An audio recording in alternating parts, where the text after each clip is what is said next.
El cuento de hoy se titula La intrusa y pertenece a Jorge Luis Borges.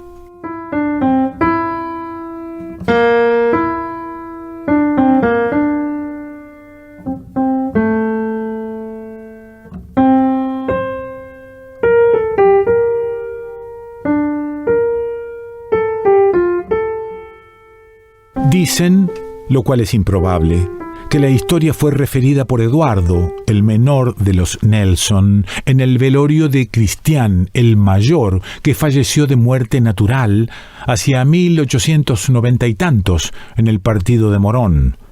Lo cierto es que alguien la oyó de alguien en el decurso de esa larga noche perdida entre mate y mate y la repitió a Santiago Dabove, por quien la supe.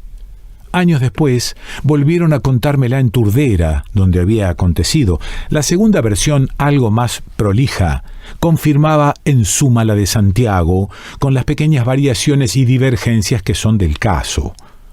La escribo ahora porque en ella se cifra, si no me engaño, un breve y trágico cristal de la índole de los orilleros antiguos.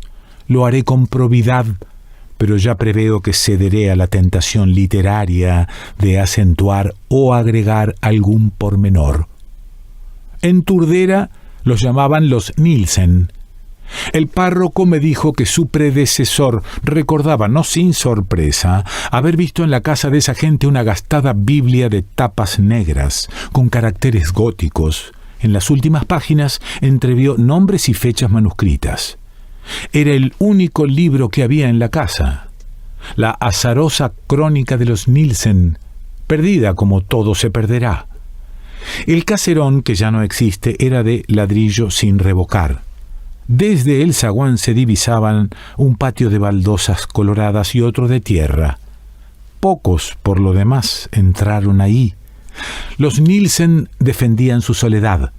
En las habitaciones desmanteladas dormían en catres. Sus lujos eran el caballo, el apero, la daga de hoja corta, el atuendo rumboso de los sábados y el alcohol pendenciero. Sé que eran altos, de melena rojiza. Dinamarca o Irlanda, de las que nunca oirían hablar, andaban por la sangre de esos dos criollos.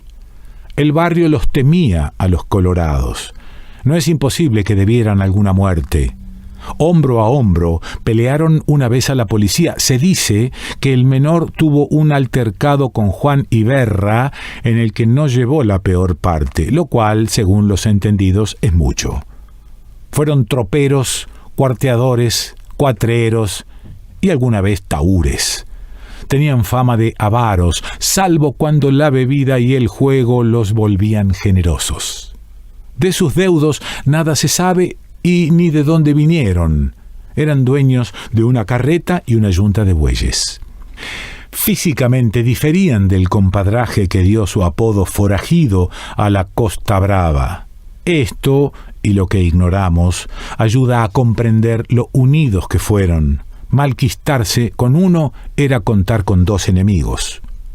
Los Nielsen eran calaveras, pero sus episodios amorosos habían sido hasta entonces de zaguán o de casa mala. No faltaron, pues, comentarios cuando Cristián llevó a vivir con él a Juliana Burgos. Es verdad que ganaba así una sirvienta, pero no es menos cierto que la colmó de horrendas baratijas y que lucía en las fiestas, en las pobres fiestas del conventillo, donde la quebrada y el corte estaban prohibidos y donde se bailaba todavía con mucha luz. Juliana era de tez morena y de ojos rasgados. Bastaba que alguien la mirara para que se sonriera. En un barrio modesto donde el trabajo y el descuido gastan a las mujeres, no era mal parecida. Eduardo los acompañaba al principio. Después emprendió un viaje a Arrecifes por no sé qué negocio. A su vuelta llevó a la casa una muchacha que había levantado por el camino y a los pocos días la echó. Se hizo más hosco, se emborrachaba solo en el almacén y no se daba con nadie. Estaba enamorado de la mujer de Cristián. El barrio, que tal vez lo supo antes que él, previó con alevosa alegría la rivalidad latente de los hermanos. Una noche, al volver tarde de la esquina, Eduardo vio el oscuro de Cristián atado al palenque. En el patio, el mayor estaba esperándolo con sus mejores pilchas. La mujer iba y venía con el mate en la mano. Cristián le dijo a Eduardo: «Yo me voy a una farra en lo de Farías. Ahí la tenés a la Juliana. Si la querés, usala». El tono era entre mandón y cordial. Eduardo se quedó un tiempo mirándolo, no sabía qué hacer.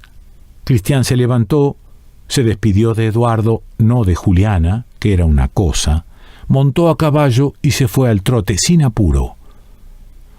Desde aquella noche la compartieron.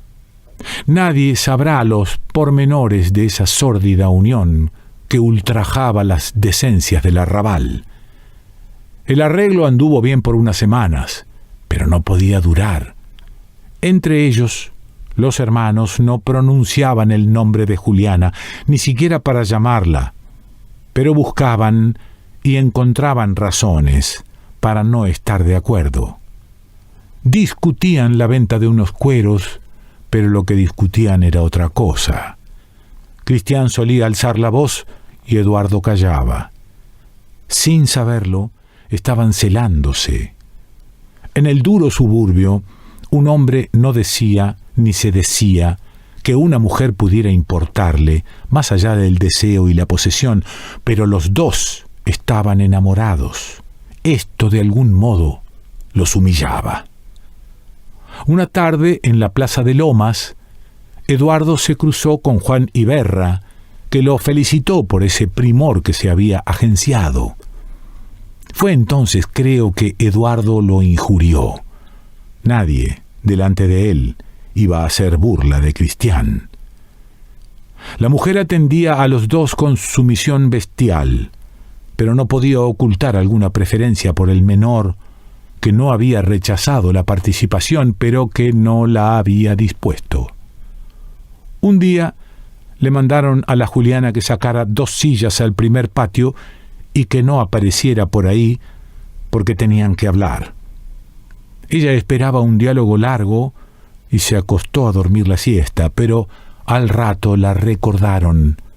Le hicieron llenar una bolsa con todo lo que tenía, sin olvidar el rosario de vidrio y la crucecita que le había dejado su madre. Sin explicarle nada, la subieron a la carreta y emprendieron un silencioso y tedioso viaje. Había llovido, los caminos estaban muy pesados, y serían las 11 de la noche cuando llegaron a Morón. Ahí la vendieron a la patrona del prostíbulo. El trato ya estaba hecho. Cristián cobró la suma y la dividió después con el otro. En Turdera, los Nielsen, perdidos hasta entonces en la mañana, que también era una rutina, de aquel monstruoso amor, quisieron reanudar su antigua vida de hombres entre hombres. Volvieron a las trucadas, al reñidero, a las juergas casuales.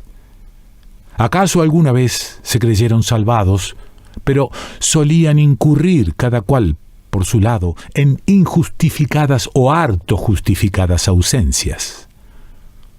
Poco antes de fin de año, el menor dijo que tenía que hacer en la capital. Cristián se fue a Morón. En el palenque de la casa que sabemos, reconoció al overo de Eduardo. Entró. Adentro estaba el otro, esperando turno. Parece que Cristián le dijo: «De seguir así los vamos a cansar a los pingos. Más vale que la tengamos a mano». Habló con la patrona, sacó unas monedas del tirador y se las llevaron. La Juliana iba con Cristián. Eduardo espoleó al overo para no verlos. Volvieron a lo que ya se ha dicho. La infame solución había fracasado. Los dos habían cedido a la tentación de hacer trampa.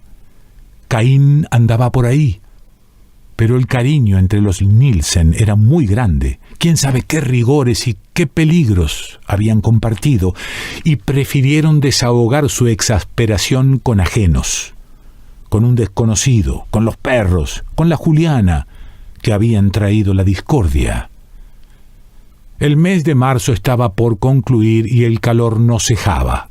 Un domingo, los domingos la gente suele recogerse temprano. Eduardo, que volvía del almacén, vio que Cristián uncía los bueyes.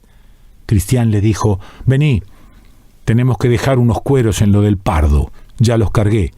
Aprovechemos la fresca». El comercio del Pardo quedaba, creo, más al sur. Tomaron por el camino de las tropas, después por un desvío. El campo iba agrandándose con la noche. Orillaron un pajonal. Cristián tiró el cigarro que había encendido y dijo sin apuro: «A trabajar, hermano. Después nos ayudarán los caranchos. Hoy la maté. Que se quede aquí con sus pilchas, que ya no hará más perjuicios». Se abrazaron casi llorando. Ahora los ataba otro círculo. La mujer tristemente sacrificada y la obligación de olvidarla. Jorge Luis Borges.